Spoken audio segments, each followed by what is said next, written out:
Soyez les bienvenus ici au Lab Manpower Group au sein de la 6e édition de Vivatech. Il y a beaucoup de monde, ça fait plaisir, et vous êtes là aussi en face de nous aujourd'hui, et puis vous pourrez nous regarder en version vidéo. Alors vous le savez, on parle beaucoup du monde du travail qui a changé, il y a beaucoup d'innovations, il y a beaucoup de technologies également. On parle même de basculement. D'ailleurs, Manpower Group a publié une étude sur ce qui change actuellement dans le monde du travail. Et l'on constate parmi les différents points de changement, eh bien, c'est la pénurie des talents. Où sont-ils passés? C'est un vrai casse-tête pour les employeurs contraints de se réinventer. Mais comment? Et puis une question que l'on s'est posée, est-ce qu'un réseau comme LinkedIn, qui est un formidable levier pour rencontrer des talents, est-il capable de joindre l'offre et la demande de manière efficace?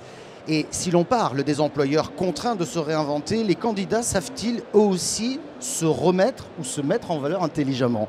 Eh bien, autant de questions que nous allons poser à notre invitée. Fabienne Arata, bonjour. Bonjour. Je suis très heureux de vous accueillir ici même. Vous êtes la directrice générale de LinkedIn France. Merci d'avoir accepté notre invitation. On va commencer peut-être par quelques chiffres sur LinkedIn France. Combien de membres et puis combien de consultations, de trafic sur le réseau? Absolument. Alors, je ne sais pas si on m'entend. On vous entend. Ok, très bien. Quelques chiffres tout d'abord. LinkedIn dans le monde, c'est 830 millions de professionnels connectés sur la plateforme. En France, c'est 24 millions, c'est-à-dire un peu plus de 80% de la population active française. Et puis, c'est surtout 240 millions de candidatures par mois à l'ensemble des offres d'emploi qui sont postées. 7 recrutements sont exercés sur la plateforme par minute en permanence. Donc voilà quelques chiffres. Et puis surtout notre métier, je crois que c'est probablement utile de le rappeler puisque LinkedIn fait énormément de choses. Lorsque nos membres viennent sur la plateforme, ils y viennent pour faire 3 choses majeures et on y reviendra fort probablement. La première, effectivement, c'est trouver un emploi alors qu'on soit en recherche active ou tout simplement en veille, à l'extérieur de son entreprise ou même au sein de son entreprise lorsqu'il s'agit de très grands groupes où les professionnels ont besoin de se repérer. La deuxième des choses, c'est construire son réseau professionnel justement pour nourrir le premier sujet, mais pas seulement, également pour se tenir informé sur les tendances de son métier, sur les tendances de son industrie. Et puis la troisième chose, c'est accéder à du contenu professionnel, économique, pour être encore plus efficace et accéder encore plus à des opportunités économiques ou de développement de carrière. Et notre métier, c'est connecter l'ensemble de ces professionnels entre eux d'une part, et vous l'avez dit, connecter ces professionnels avec les entreprises, surtout dans une perspective de recherche de talent ou de recherche d'emploi.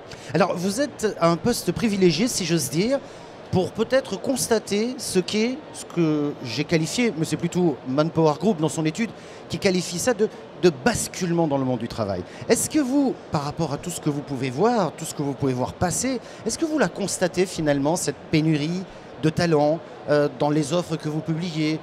On parlera ensuite côté candidat et côté employeur, mais est-ce que vous constatez une forme de la demande ne rejoint pas l'offre? Alors, je dirais pas tout à fait ça. Alors, première des choses, ce que nous on a constaté, c'est bien plus qu'un basculement, c'est une très grande transformation. Vous me pardonnerez l'anglicisme, mais on a depuis quelque temps l'habitude d'analyser ce qu'on appelle le Great Reshuffle, c'est-à-dire la transformation, les mouvements intersectoriels d'une part, interfonctionnels d'autre part, géographiques des professionnels. Donc ça, c'est le premier sujet. Le deuxième sujet, c'est qu'effectivement, la pandémie qui a accéléré un certain nombre de transformations des entreprises, de repositionnement de leur business model, de transformation de leur métier, et puis on y viendra fort probablement de la relation collaborateur-entreprise, du contrat qui est forgé entre le professionnel et les entreprises. Tout ça étant bouleversé, on observe effectivement un très grand changement des attentes des professionnels et puis une amplification des pénuries qui préexistaient ante-Covid.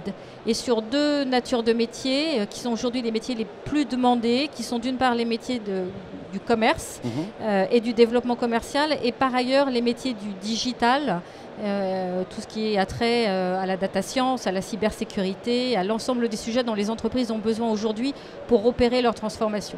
Alors on va être un tout petit peu pratico-pratique si vous le voulez bien, puisque le monde change, les entreprises se réinventent, les candidats ont de nouvelles aspirations. Est-ce que dans le type d'offre ou de demande qui est publié sur le réseau, vous ressentez aussi, je prends un exemple, quelqu'un qui dit « moi je veux bien travailler pour vous à condition qu'il y ait 3 jours de télétravail ou que ce soit à côté de chez moi ». Est-ce que là aussi dans le wording, pardon pour l'anglicisme à mon tour, mais est-ce que vous constatez ce changement-là d'attitude ? Alors effectivement, dans les métiers, en particulier dans les métiers pénuriques, on observe, on va dire, une inversion de ce qu'on pourrait appeler le rapport de force entre candidats et entreprises qui recrutent. Ce qu'on observe aussi, c'est énormément de mobilité intersectorielle. Ce que nous avons observé sur les 12 derniers mois, c'est une augmentation de 98% des professionnels qui ont changé de secteur industriel. Donc, ce qui impose aux entreprises d'élargir leur champ de recrutement.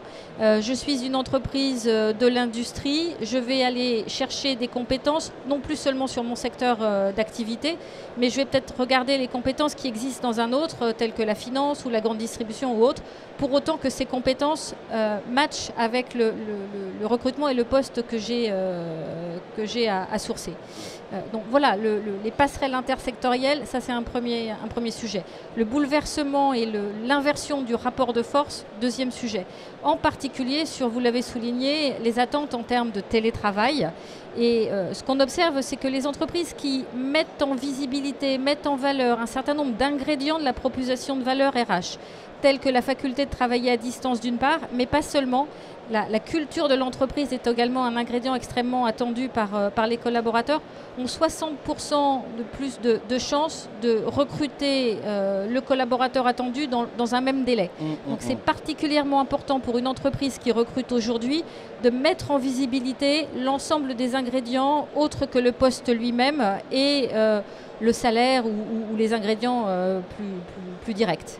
À l'opposé, pour la petite parenthèse, côté candidature, c'est bien pas d'exiger, mais en tout cas de présenter un petit peu ses aspirations, mais il y a une limite à ne pas dépasser. Parce que si on en demande un peu trop, ça fait un peu moyen, quoi, non ? C'est un juste équilibre quand même. C'est pour la petite parenthèse. Oui, alors ce qu'on a pour habitude de dire chez LinkedIn, c'est que non seulement sur votre profil, mais également dans la manière dont vous candidatez, ce qui est particulièrement important, c'est que vous soyez authentique. Et ce que va chercher un recruteur, avant tout, il va chercher un potentiel, une personnalité et quelqu'un qui va vraiment embrasser la culture, les valeurs de l'entreprise et sa mission.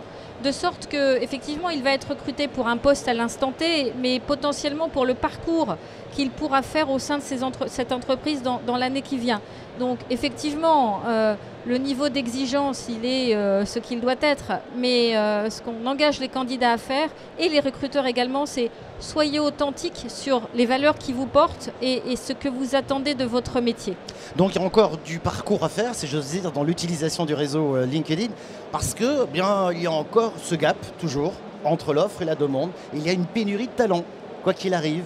Enfin, quoi qu'il arrive, j'espère que ça va se résorber, mais bon, en attendant, c'est comme ça. Ça veut dire que de part et d'autre, il faut aussi se réinventer, d'après ce que je comprends. Alors, il y a une réinvention effectivement côté professionnel et côté entreprise. Côté professionnel, on l'a largement constaté ces 2 dernières années, puisque nous avons observé une réelle prise en main de leur destin par les professionnels, dans la mesure où ils ont énormément consommé d'heures de formation. Et ce qu'ils ont, pour la plupart d'entre eux, fait, c'est une analyse assez fine de leurs compétences à l'instant T. Regarder les compétences qui étaient attendues pour les métiers ou les entreprises qu'ils souhaitaient rejoindre et chercher à combler le delta en termes de compétences qu'ils pouvaient avoir pour pouvoir candidater aux offres qui les intéressaient.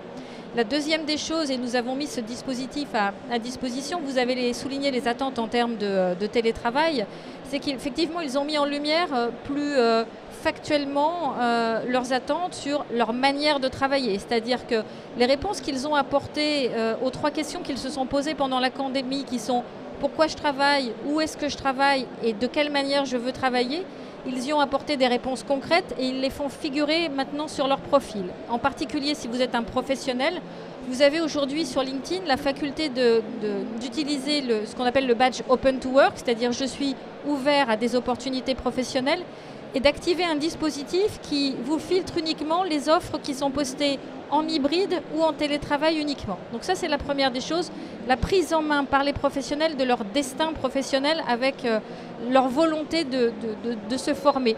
Côté entreprise, on observe également une tendance extrêmement forte qui est non plus de recruter sur uniquement quel a été le poste ou l'expérience passée du candidat, mais quelles sont ses compétences. Et donc, ce que j'évoquais précédemment, d'aller chercher des candidats, pas seulement sur un vivier de talent immédiat, c'est-à-dire la zone géographique de l'entreprise ou son secteur d'activité, mais peut-être de manière plus éloignée géographiquement, ou sur des autres activités complètement différentes de l'entreprise, uniquement parce que les compétences du candidat sont présentes. Cela sous-entend, et ce sera ma dernière question, qu'il faut aller au-delà. On va parler prochainement de personal branding, ici même, mais ça veut dire qu'il faut avoir, je dirais, de la publication assez régulière autour de ses aspirations, si on est candidat, mais autour de l'entreprise et de ses valeurs, si on veut les mettre en avant. C'est-à-dire qu'il faut régulièrement raconter, quoi. Alors, il faut raconter, mais également, et c'est valable tant pour les professionnels que pour les entreprises, il faut se connecter. Aujourd'hui, je vais citer deux chiffres qui sont extrêmement parlants. 70% des recrutements qui sont faits lorsque le candidat a déjà une connexion dans l'entreprise. Et si ce candidat a déjà cette connexion dans l'entreprise, il a 4 fois plus de chances d'être recruté. Ah oui. Ce qui fait que lorsque vous êtes un candidat, il est important que vous puissiez vous connecter avec les professionnels de l'entreprise qui vous recrutent.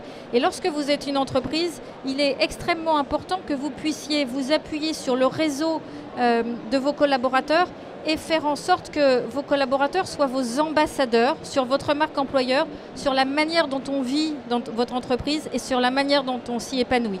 Aujourd'hui, les entreprises que recrutent ont des recrutements beaucoup plus efficaces lorsqu'elles font levier de leurs équipes et en font leur porte-voix.